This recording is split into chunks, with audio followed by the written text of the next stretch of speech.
もし生きることに絶望したらあなたは何をすると思いますか？遡ることおよそ23年前の1999年10月31日、アメリカ・ニューヨーク、ジョン・ F ・ケネディ国際空港から1機の飛行機が飛び立ちました。エジプト航空990便。アメリカとエジプトを結ぶこの定期便はこの日も特に問題なく離陸したように見えていました。しかしそれからわずか30分後、990便は突如異変に見舞われたんです。突然エンジンが止まり急降下する機体。その落下速度は音速にまで至り、機内は無重力状態になってしまいます。そのまま立て直すこともできず、990便は無残にも大西洋に墜落。乗員乗客合わせて217名もの命が一瞬にして奪われることになってしまったんです。そして実はこの墜落は単なる悲運な事故ではありませんでした。ある一人の男によって意図的に起こされた乗客を道連れにした自殺だったんです。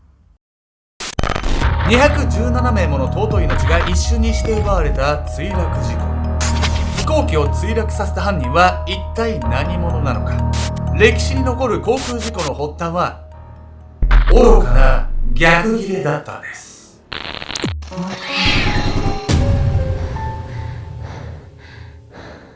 おざす。精神年齢が一向に少年ケンちゃんです。少女ヤミヤミコです。本日皆様にご紹介するのは217名もの尊い命が犠牲となってしまったエジプト航空990便墜落事故についてなんです。そんな大規模な墜落事故があったのね。めちゃくちゃ悲惨じゃないのよ。何があったの？それがですね、この事故原因をたどってみると単なる事故ではなく、めちゃくちゃ胸クソなもう本当にうわってなるね、そういう理由があるんです。ネトラの皆さんも一体ね、この事故が何が原因で起こってしまったのか予想しながら見てみてください。悲劇の墜落。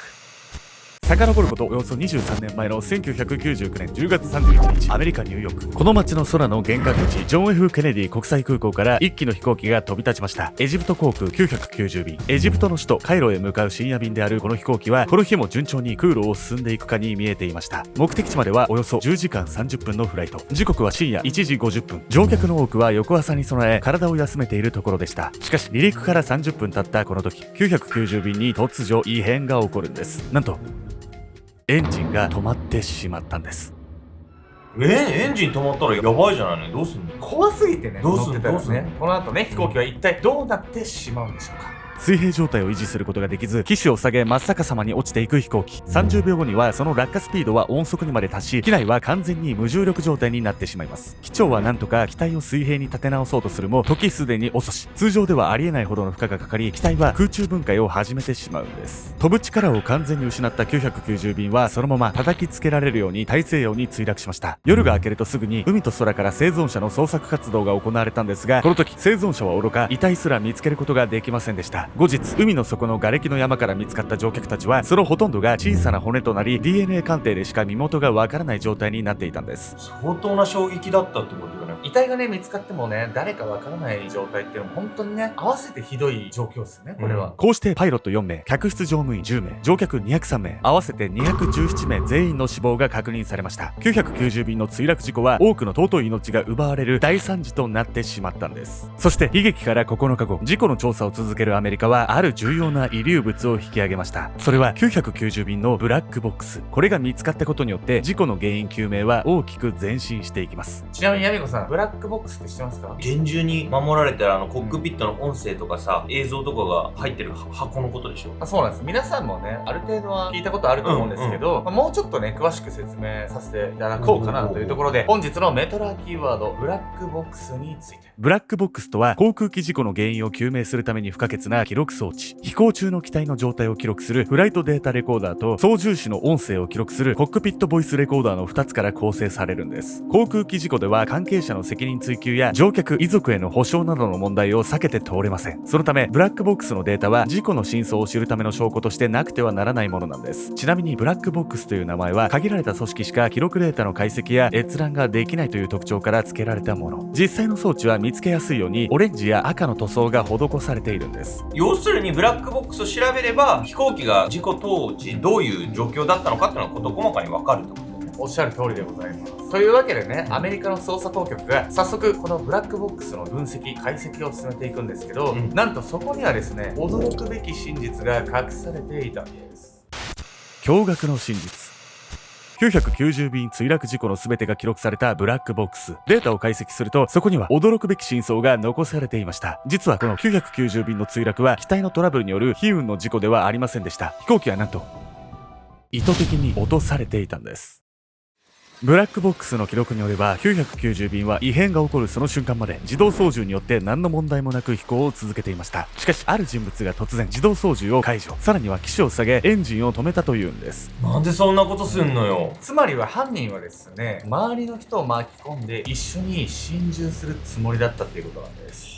それは機長がトイレに立ったほんのわずかな時間の出来事。機長がコックピットへ戻った時にはすでに飛行機は急降下を始めていました。ではこの時飛行機のエンジンを止めてしまった犯人は一体何者なのでしょうか。混乱を極めるコックピットの音声記録には犯人による言葉がしっかりと録音されていました。私は神に頼る、私は神に頼る。犯人は飛行機を急降下させながら何度もこの謎の言葉を叫び続けていたというんです。ハイジャックとかテロとかってことでしょ。絶対許せないわよこんなの。犯人がね、一体どんなやつだったのか気になりますよね。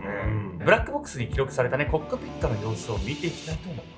墜落のおよそ30分ほど前、目的地に向け飛行を始めた990便。そのコックピットには無事に離陸を終え、一息ついている機長と副操縦士の姿がありました。57歳のベテラン機長と間もなく結婚を控えている30代の若手パイロット。目的地までは長丁場になる。まあ君のことだから心配はないだろうが、今回もよろしく頼むぞ。はい、最善を尽くします。二人は自動操縦の管理を行いながら、職場の噂話などたわいもない会話を楽しんでいました。もちろんまさかこの後、飛行機が海に落ちるなどとは予想だにしていません。その時でした。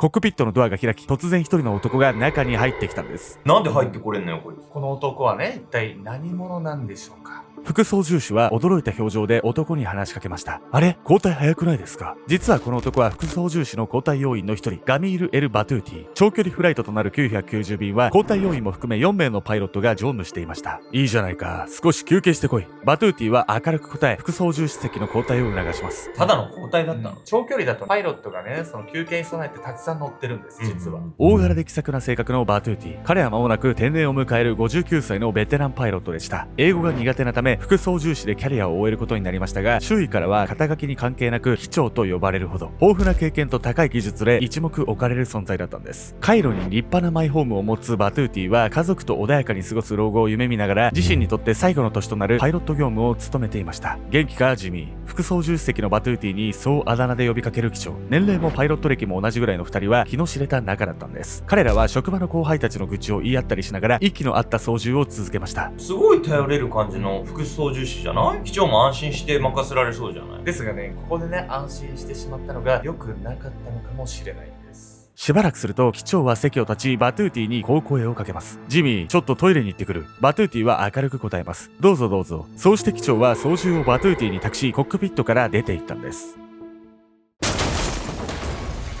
突然飛行機が傾き、高度が急激に下がり始める。トイレからコックピットに戻ろうとしていた機長はその異変にすぐに気がついた。何があったんだ。窓の外では風がうなりを上げている。落下スピードは尋常ではない。あっという間に機内は無重力になり、機長は移動するのも難しくなった。周囲のものをつかみながら懸命にコックピットを目指す機長。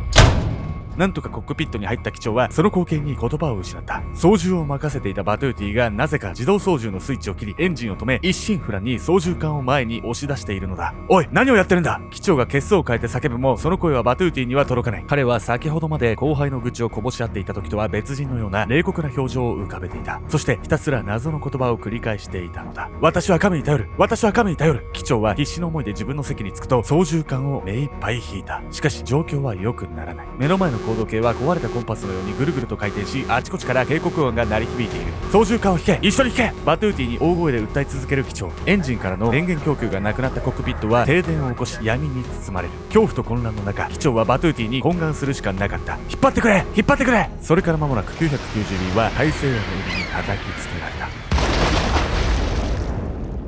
さっきまであんな気さくに話してたってに一体何起きたのよ。全く意味がわからないですよね。わかんないよ。というわけでね、その後ね、なぜこのバトゥーティが飛行機を墜落させてしまったのか捜査が行われたんです。その結果、驚くべき事実が判明するんです。